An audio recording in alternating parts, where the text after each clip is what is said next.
Behind me is Shakespeare's theatre, rebuilt recently, but it was originally constructed in the 17th century, and its name is the Globe, which comes from the expression everyone in the world is an actor. The conditions at the time when this would have been built were very different from the way actors work now. It was all done during the day because they didn't have enough money to afford candles to put on the plays at night. So there would have been far more interaction between the public and the actors. And in fact the groundlings, which were the cheapest seats just under the open cover, they would shout at the actors and throw things at them if they didn't like the play. At the time as well, none of the actors were women because they weren't allowed to be in plays. And also the church was very critical of theatre. It called it the nest of the devil, and it was usually just outside the city walls because it wasn't really allowed in those days. It was seen as something very popular and affordable because, just as I said before, the cheapest seats could be afforded by everyone.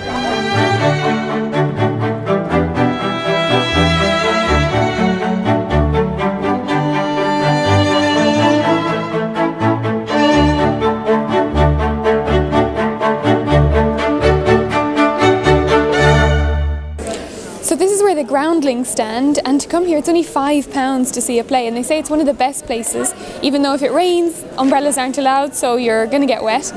But they say it would have been the best place as well because the audience participated, so you were right next to the actor's foot. You could see up his nose, and if he spat down at you, as I said, there's no umbrellas allowed, so it would have been a big problem.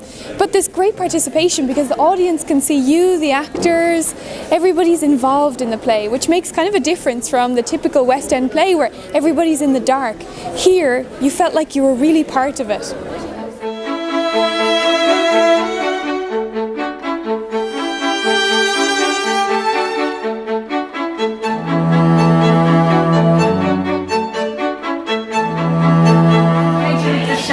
Zodiac known as the heavens. There's a trapdoor in heaven as well, which is open at the moment, and you come down from heaven on over. It does look quite dangerous. The Globe Theatre puts on plays mainly by Shakespeare, and they're pretty authentic, even down to the finest details, like the original 17th century underwear, so it's probably not that comfortable. And nowadays, we go and see a play, but back then the most important thing was the acoustics. It was more important that you heard the play, and so wherever you sat, the more expensive seats were the ones that had the best sound.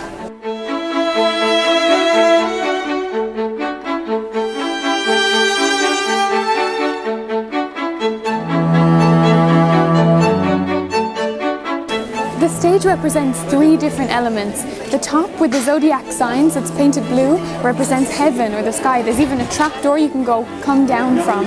And then the stage itself represents the earth, and there's a trapdoor to go underneath, which represents hell.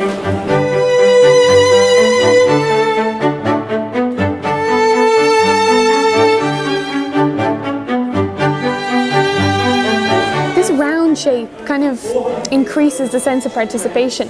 The building itself though was hard to get permission for because remember in the 17th century it had burned down twice, so to make this thatch kind of roof after the Great Fire of London was pretty tough to do. It took them 8 years to get permission, but they finally managed to go ahead with it.